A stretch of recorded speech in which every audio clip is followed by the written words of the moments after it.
Living a healthy lifestyle involves feeding your mind, your body, and your spirit.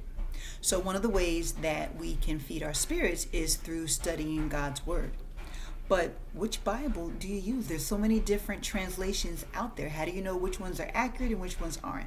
So, in this video, I'm going to give you my 5 favorite versions of the Bible. All right, so starting with this one. Number 1, the Scriptures. What I love about this Bible is that it was translated by an entire panel, the Institute for Scripture Research, and they are based in South Africa.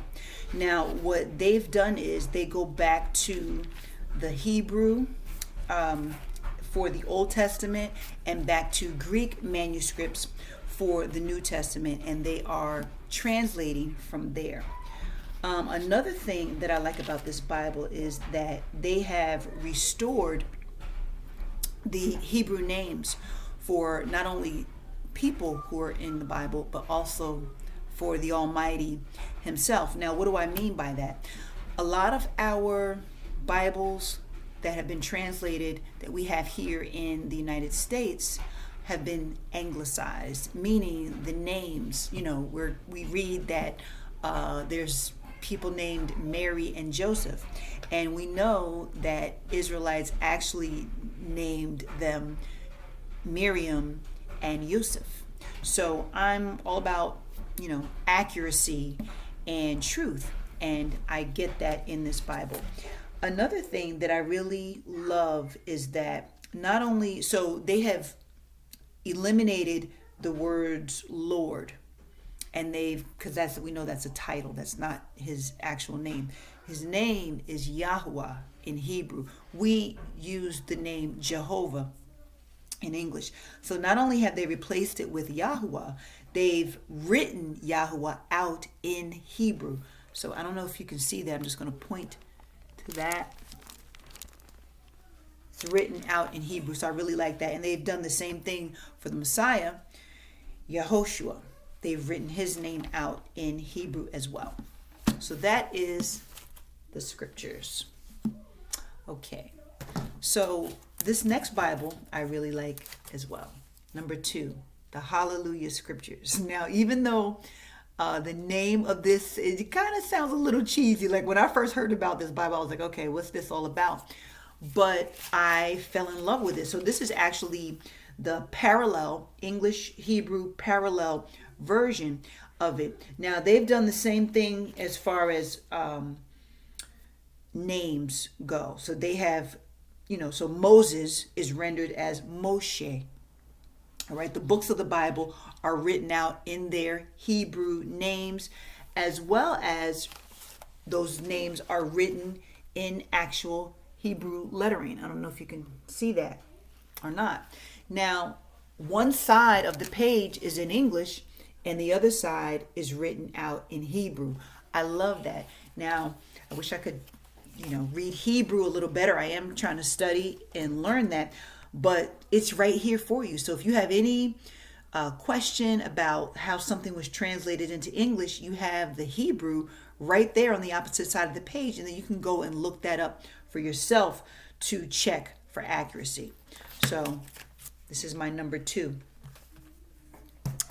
All right, number 3 is actually the good old King James Version.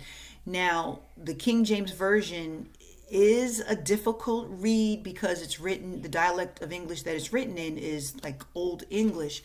But the reason why this particular version is helpful is because of this, the Strong's Concordance. So for anyone who doesn't know, a concordance it has a list of every word in the Bible, okay, in alphabetical order, as well as citations as to where those words are found.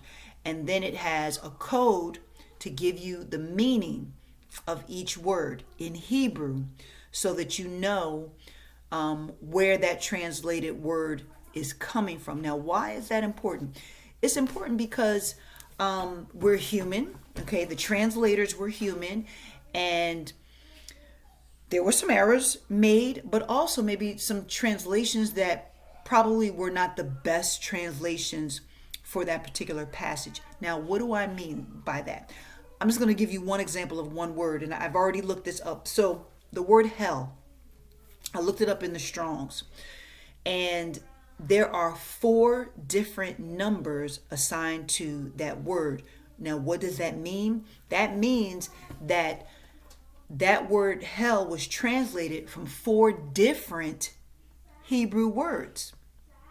So you want to check for accuracy to make sure, okay, should this have really said hell, or maybe should it have said something else? So I looked up each of the words. So code number 86, hell, was translated from the Hebrew word Hades, which means grave.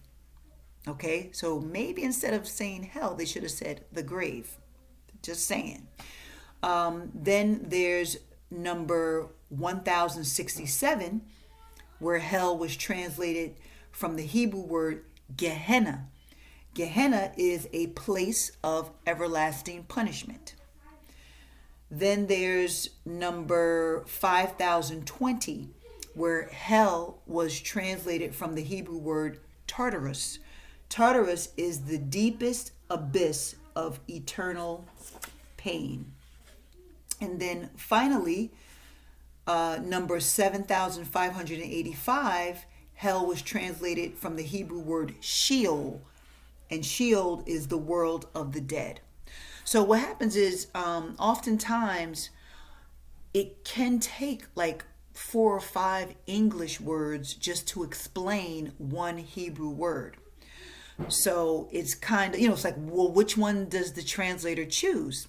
And maybe sometimes the one that they choose will affect the meaning. So that's why the Strong's is so important, and the Strong's is aligned to the King James. So that's why this classic version of the Bible is so important in your study. You should have, whenever you're studying the Bible anyway, you should have multiple versions available. But I do have a video about Bible study strategies, so you can watch that for more information about it. All right, so number 4, I actually don't have a hard copy of it, but I do have it on my phone, and that is the Amplified version. I like the Amplified version. For me, it's written in plain English. They really explain it well, and I like the it's a good read for me, so I like the Amplified version. Now, number 1, my all-time favorite version of the Bible, and that is this one here. Now, as you can see, it's all beat up, it's ripped right here, and this is just like a testimony of how often I actually open this and read it and study from it. I got notes in it and everything. So this is the Besorah of Yahusha, okay, the Nazarene version. Now, this Bible was actually a gift from my aunt. Shout out to my aunt Sandra for sending this to me, and I absolutely love this Bible. So what they've done in this Bible is same thing as far as the names of the people in the Bible, as well as the names of the books of the Bible, are written in the actual Hebrew names. They have the English too, but just so that you know which book, they give you a name that you're familiar with. Now, what they've done in this one is the name Jehovah, not only is it written out in Hebrew, it's written in ancient Hebrew. So the ancient Hebrew alphabet is actually different from the modern Hebrew alphabet. The modern Hebrew alphabet is actually the Aramaean letters. But anyway, this is written in ancient Hebrew. So look at how you say Yahuwah, or how you write Yahuwah in ancient Hebrew. Isn't that beautiful? So I really like that about this Bible. And they also, even the notes, like how many times do you read like the preface, right? In the Bible, the preface, or the introduction of a book? I was so this Bible was so engaging to me and so intriguing that I took the time to read that. And they have other notes at the end, and I read them, and I really like this Bible, and I highly recommend this Bible.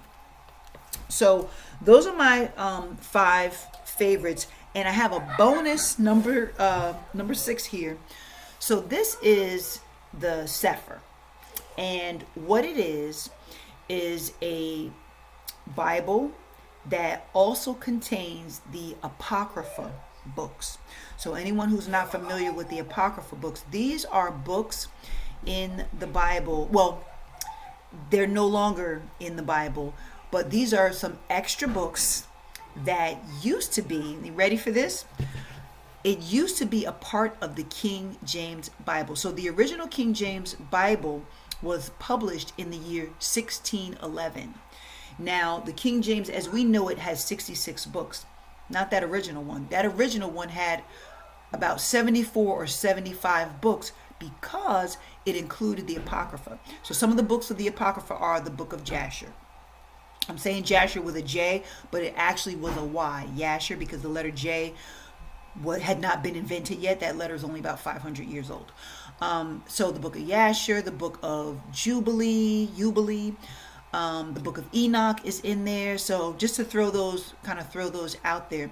So I believe it was in the year 1885 that the Pope of Canterbury removed those books from the King James version of the Bible, and that's what remained, the 66 books that we have today. So the Sefer includes those Apocrypha books. Now, I haven't read all of them, but I have read portions of some of them, and it's very interesting. Now, I'm not saying that the Apocrypha books are, bona fide scripture, but for me, I know that I have read certain things, certain Bible stories, and where I always felt like something's missing here, and then the Apocrypha stories filled in those missing gaps. Now, at the same time, I've read some things in the Apocrypha that for me seem to contradict what the Bible says. So, you certainly have to be